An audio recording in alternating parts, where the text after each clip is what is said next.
الحمدللہ والصلاة والسلام علی رسول اللہ۔ تحیۃ المسجد کا حکم۔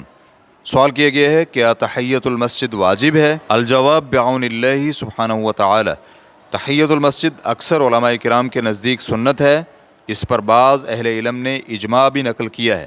جناب ابو قتادہ رضی اللہ عنہ سے روایت ہے کہ نبی علیہ الصلوۃ نے فرمایا، جب تم میں سے کوئی مسجد میں داخل ہو تو بیٹھنے سے پہلے 2 رکعت نماز پڑھ لے۔ ریفرنس کے لیے دیکھیے صحیح بخاری حدیث نمبر 1167، صحیح مسلم حدیث نمبر 714۔ امام نووی رحمہ اللہ کہتے ہیں، علماء کرام کا اس بات پر اجماع ہے کہ تحیۃ المسجد مستحب ہے، اور بغیر عذر کے تحیۃ المسجد پڑھے بغیر مسجد میں بیٹھنا مکروہ ہے، کیونکہ جناب ابو قتادہ رضی اللہ عنہ کی حدیث میں صراحتاً اس سے منع کیا گیا ہے۔ ریفرنس کے لیے دیکھیے المجموع جلد نمبر 3 صفحہ نمبر 544۔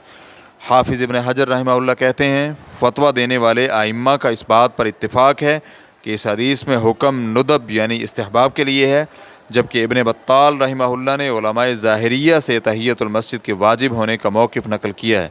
تاہم ابن حزم رحمہ اللہ نے تحیۃ المسجد کے واجب نہ ہونے کی صراحت کی ہے۔ ریفرنس کے لیے دیکھیے فتح الباری جلد نمبر 1 صفحہ نمبر 538 تا 539۔ اسی طرح ریفرنس کے لیے دیکھا جا سکتا ہے المحلہ جلد نمبر 2 صفحہ نمبر 7۔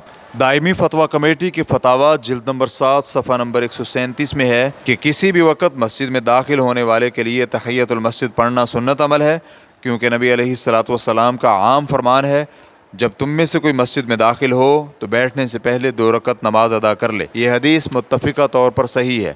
شیخ ابن عثیمین رحمہ اللہ کہتے ہیں، تحیۃ المسجد کے وجوب کا موقف کافی مضبوط ہے، مگر زیادہ درست رائے یہ ہے کہ یہ سنت موقدہ ہے، اور اس کے حکم کا حقیقی علم اللہ تعالیٰ کو ہے۔